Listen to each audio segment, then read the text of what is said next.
আসসালামু আলাইকুম ওয়া রাহমাতুল্লাহি ওয়া বারাকাতুহু। নাহমাদুহু ওয়া নুসাল্লি আলা রাসূলিহিল কারীম, আম্মা বা'দ। আউযু বিল্লাহি মিনাশ শাইতানির রাজীম। বিসমিল্লাহির রহমানির রহিম।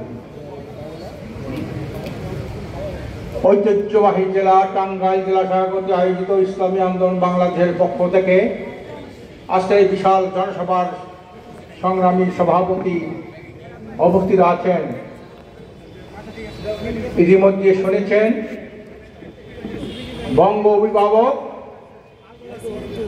শুধু বঙ্গ অভিভাবক নয়, দুর্নীতি, দুঃশাসন, সন্ত্রাস, মাদক মুক্ত কি সুখী সমৃদ্ধ কল্যাণ রাষ্ট্র প্রতিষ্ঠার রূপকার,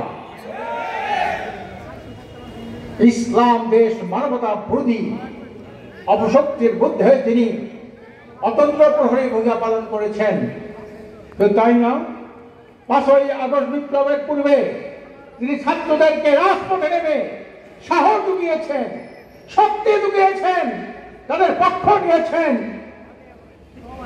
ইসলামী আন্দোলন বাংলাদেশে মহতারাম সংগ্রামী আমির জনাব আলহাজ হযরত মাওলানা শেখ মোহাম্মদ রেজাউল করিম বিশ্বাবুদুর চরমোনাই মঞ্চভূষ্ট আছেন ইসলামী আন্দোলন বাংলাদেশের অন্যতম প্রেসিডেন্ট সদস্য অধ্যাপক মাহবুর রহমান, দপ্তর সম্পাদক লোকমান দাপুরি, ছাত্র নেতৃবৃন্দ, আমার টাঙ্গাইলের জেলার নেতৃবৃন্দ, সংগ্রামী টাঙ্গাইলবাসী ভাইরা আমার।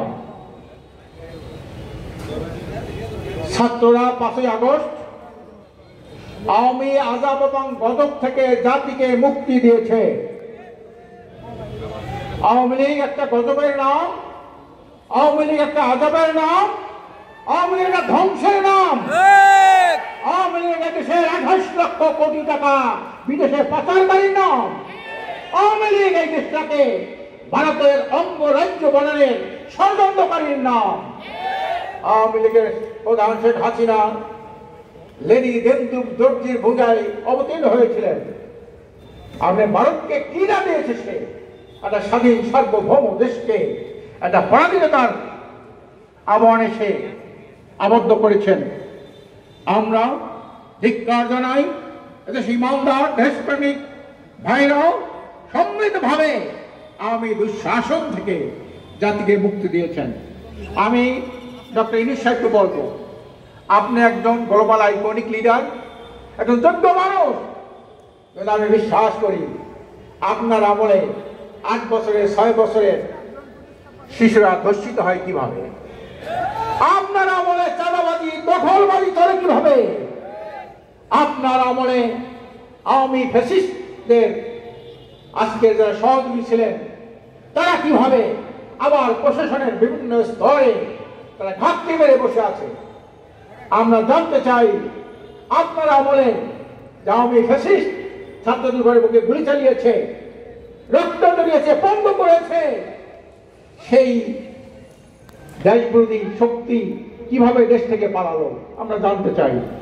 আমরা জানতে চাই আপনার আমলে ইসলামী মূল্যবোধের বিরুদ্ধে একটি নারী সংস্কার নীতি আপনি কিভাবে এটার পক্ষে মত দিলেন জানতে চাই।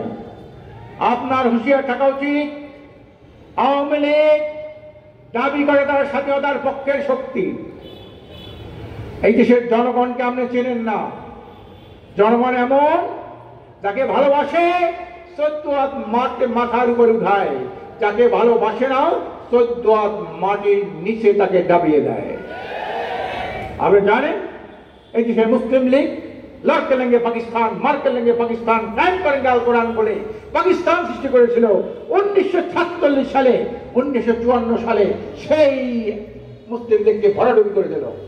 আসলো যুক্ত ফ্রন্টের আমলে তারা আইয়ুব খান সরকারের সাথে দালালি করা শুরু করলো। জনগণ বুঝতে পারলো সেই যুক্ত ফ্রন্টকে ভরাডুবি করে আওয়ামী লীগকে এককভাবে ক্ষমতা আনলো। আওয়ামী লীগ একক ক্ষমতা আসার পরে জনগণকে জুলুম নির্যাতন চালিয়েছিল তারা। জনগণ যখন প্রত্যক্ষ করলো 1975 সালে যে নির্মম একটা ঘটনা ঘটিয়েছে, একটা মানুষের দেশে ইন্না লিল্লাহ বলতে পড়ে নাই।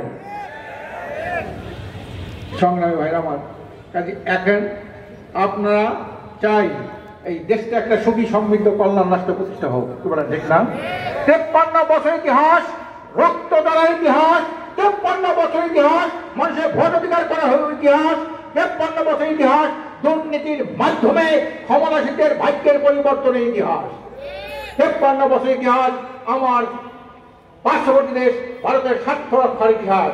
আমরা এরা করতে চাই না। আমরা বিশ্বের চরমনের নেতৃত্বে একজন ভালো নেতা পেয়েছি, আমরা একটা ভালো নীতি লালন করি। আমরা ডক্টর ইউনূস সাহেবকে বলবো, আপনি ভালো নেতা, কিন্তু ব্রিটিশের আইন দিয়া আপনি দেশটাকে সুখী সমৃদ্ধ কল্যাণ রাষ্ট্র প্রতিষ্ঠা করতে পারবেন না। এই জন্য নেতা ভালো, নীতি ভালো রাখবে। নেতা ভালো, নীতি ভালো না, ওই নেতা দিয়ে দেশের কল্যাণ করতে পারবে না। আমার নীতি ভালো, নেতা ভালো না, তাও দিয়ে দেশের কল্যাণ করতে পারবেন না। এই জন্য আমি বলি, আপনি ভালো মানুষ, ইসলামী আইন একমাত্র ভালো নীতি, সর্বকালে সর্বশ্রেষ্ঠ ইসলাম। রাসূল করিম সাল্লাল্লাহু আলাইহি ওয়াসাল্লাম ইসলামের মাধ্যমে আইয়ামে জাহিলিয়াতকে উৎখাত করে একটি সুখী সমৃদ্ধ একটা আলোকবর্তী একটা রাষ্ট্র কায়েম করেছিলেন, মদিনার রাষ্ট্র। আর সারা দুনিয়ায় ইসলামের যে পতাকা ছড়িয়ে দিয়েছিলেন, ইসলামের যে গৌরব মাখা অধ্যায় আল্লাহ রাসূল প্রদান করেছিলেন। আজকে আমরা চাই এই দেশের 92 ভাগ মানুষ মুসলমান, 3.5 লক্ষ মসজিদ, 70,000 মাদ্রাসা, লক্ষ লক্ষ আলেম বাংলাদেশে আপনি ইসলাম অনুসরণ করেন, ইসলামী রাষ্ট্ররা পরিচালনা করেন। এই দেশবাসী আপনার সাথে আছে, 90-92 ভাগ মানুষ কমপক্ষে আপনার সাথে আছে।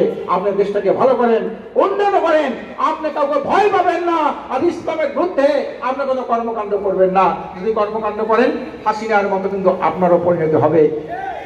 আমরা এই আহ্বান জানিয়ে একটা সুখী সমৃদ্ধ কল্যাণ রাষ্ট্র প্রতিষ্ঠার প্রত্যয় জানিয়ে আমি আমার বক্তব্য শেষ করছি। আমা তৌফিকি ইল্লা বিল্লাহ।